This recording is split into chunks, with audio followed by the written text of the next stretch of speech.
Assalomu alaykum. Yaxshimisiz? Va alaykum assalom. Hokimjon aka, mana uskunani sotib olganingizga 2 yildan o'tdi. Misol bu ikkinchi tochkangiz. Birinchi tochkangiz o'tgan safar videoda yoritib o'tganmiz. Xo'p, uskuna 220 ga ishlaydi. 220 ga ishlaydi. Shuncha vaqt davomida unaqa kamchiliklar bo'lmadimi uskunada? Yo'q. Uskuna yaxshi, xudo Sizga xolasa. ma'qulmi?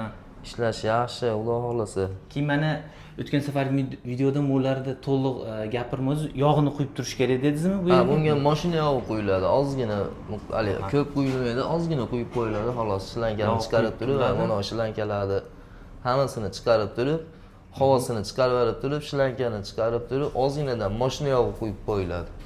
Mana bu yerga. Mana shunday ichiga bo'lib. Buni ichiga quyiladi. Bunga suv to'planadi. Suv ozgina to'planib qolsa, buni chiqarib yuboriladi suvini. Yo'qsa suv ichib ketadi. Xo'p, uskunani ishlash tartibi zuvala bu yerga qo'yiladi. Bu xamirni havosini tortib, yoyib beradi. Bu chetiga gullarni urib beradi.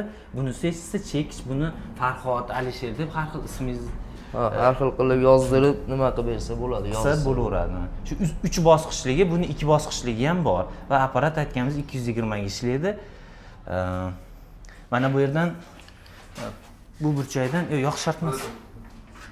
Abdurahmon, mana bu yerdan yoqiladi uskunamiz. Bu yerdan legirovka qilsa bo'ladi, nazorat qilsa bo'ladi, kontrol bilan. Mana 220 ga suqiliq turibdi hozir uskunamiz.